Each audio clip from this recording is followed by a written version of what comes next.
We're here on the red carpet for the premiere of Steven Soderbergh's new Hitchcockian thriller, Side Effects. What are some of the hurdles of making a modern Hitchcock film? Well, it's a tradition that's been ignored a lot in the last decade. So it's one of the reasons why we wanted to do it was, it pleases me to hear you say modern Hitchcock film because that was our hope is something like that where I think all of his movies made you scared, made you think about what you'd feel like when you were in that person's position. It puts you inside the movie, which makes it so entertaining. You're playing like the Jimmy Stewart, Cary Grant character. How was that? They were some of my biggest heroes. It was a treat to be a part of this, truly. It's a genre that really I'm very attracted to.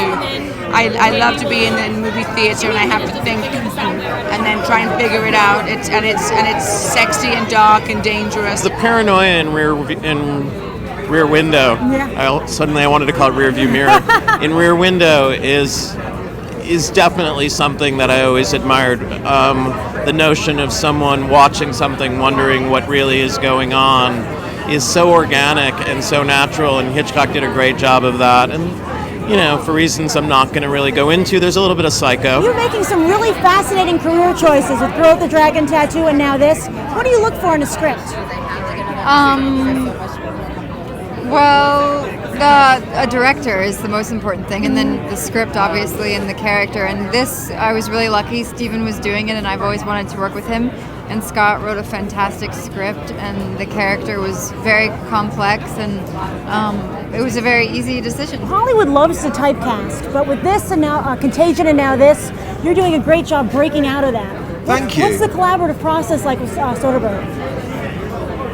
Well, he's incredibly focused and specific about what he wants, but at the same time incredibly generous. He's just one of the most beautiful people to collaborate with, one of the most beautiful creators that I've got to work with. I've worked with a lot of great ones, and you just want to keep coming back. It's wonderful to work so intimately. He's behind the lens. He operates, and it's just a treat. And he's so prepared, and as an actor, you come prepared, and he works really fast, and it's just an actor's dream. What gave you the idea?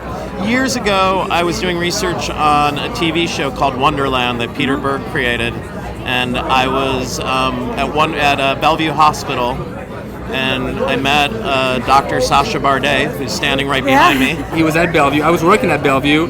He would come with me on rounds, and he loved these patients. And I was working on the forensic circuit, the prison ward. Wow. So we were really dealing with some fairly sick people, and he was enamored with the population. And I could see the spark in his eyes, like he wanted to create something, and he did. And he used me as a sounding board to make it real, to keep it very realistic. So I have to ask, without giving anything away, could this happen? This could happen, and it has happened. Really? Have you heard anything from the pharmaceutical companies? We've heard from one or two, but the truth is we don't take a position about it. We sort of put it out there, and I'm sure several of all of us probably are on prescription medication. You have a very complex role. What kind of research did you do? Scott did a lot of research just with the script alone, so I didn't have to do that much, but I spoke to a few different psychologists, and also a few different people were generous enough and told me their own stories of battling depression and stuff like that. In the movie, people are scared when they find out about the side effects of some pills. Should Sure. audiences be scared when they see the movie? No, audience shouldn't be scared. They should be taken for a really thrilling ride. Medications are something people need to know about and be informed about, but this movie's a thriller. What side effects do you think audiences can expect from this movie? I hope entertainment and the desire to see it 2 or 3 times. That's great. It's addictive. Yeah, addiction.